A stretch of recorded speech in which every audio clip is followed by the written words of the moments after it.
L'exposition s'intitule Emaille Kitsch Kitchen. Et quel est son objet? Alors son objet, ce sont justement des objets de la cuisine. Donc on a fait un titre un petit peu rigolo en parlant du kitsch et la kitchen c'est la cuisine évidemment. Donc nous sommes dans une cuisine.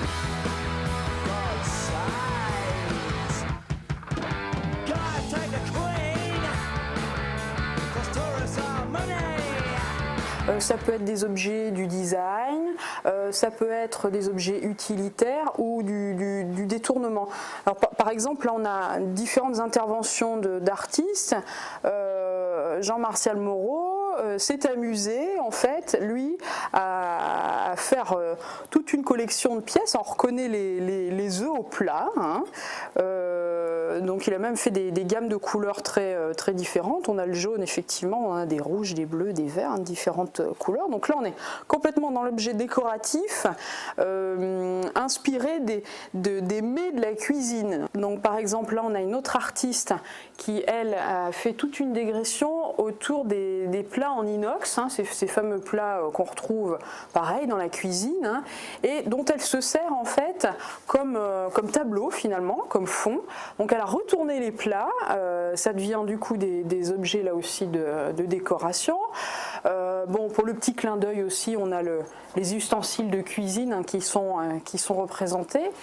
Donc c'est ce qui est intéressant dans cette exposition et très nouveau.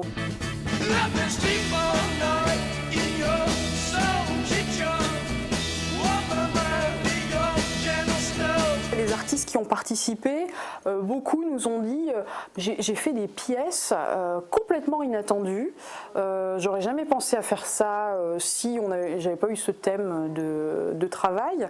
Donc c'est aussi ce qui est intéressant, ça crée un petit moteur là, une façon de piquer un peu les esprits. Should I stay or should I go? Should I stay or should I go now? Should I stay or should I go now? If I go, there will be trouble, and if I stay, it will be double. So come on and let me know. Should I stay or should I go? On peut aussi détourner les objets. Il y a une caisse de vin de Bordeaux. Donc là c'est Vincent Pécaud qui lui est vraiment parti essentiellement sur du détournement comme ça. Il s'est amusé avec des rouleaux à pâtisserie aussi. On a une balance transformée en coiffe. Donc on rentre dans le domaine de la sculpture en fait, du détournement sculpture. On a aussi même une émailleuse, alors là qui est carrément dans le gag complet. On a une passoire en fait, donc elle a repris la passoire émaillée, qu'elle a équipée, décorée de différentes brochettes. Enfin, en tout cas, là, les pièces sont montées en brochettes avec que des pièces émaillées. Donc là aussi, on est dans le. Alors vraiment, c'est quelqu'un qui, elle, pour le coup, se prend pas du tout au sérieux. On n'est pas du tout dans le bel objet, la représentation, les choses comme ça. On est dans le gag complet, quoi.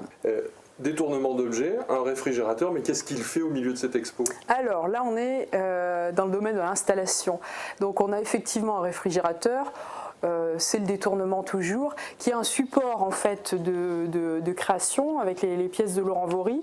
Donc il a équipé de boîtes de conserve à l'intérieur avec un fond émaillé. Et puis ensuite, on a les poissons magnettes en fait. Donc là on retrouve l'élément du réfrigérateur, les petites choses qu'on colle comme ça sur le frigo. Et puis les macros ils vont venir se coller sur sur le frigo, ou alors même sur les boîtes de conserve qui sont à l'intérieur aussi. C'est aussi de la cuisine très moderne et très goûteuse. Et c'est vrai, quand on a reçu les pièces de Lise Rattoni, honnêtement, moi j'en ai l'eau à la bouche. Donc elle a fait toute une série de pièces présentées dans des assiettes avec différents plats. Alors c'est aussi une rencontre entre les matières, c'est ce qu'on souhaitait aussi initier justement à travers cette thématique d'exposition, c'est qu'on ne soit pas du tout émail et surtout qu'on soit aussi sur des supports, des matériaux un petit peu différents, parce qu'à Limoges on connaît notre émail de Limoges, hein, l'émail sur cuivre, mais il existe aussi les mailles utilitaires, hein, que l'on nomme industriels, hein, l'émail sur acier qui a servi notamment pour faire les plaques publicitaires, les plaques de rue, c'est l'émail des gamelles de nos grands-mères, hein, on en retrouve beaucoup ça. Donc on a un petit peu des deux, c'est vraiment une rencontre aussi de ces deux matières, de ces deux supports à travers cette exposition.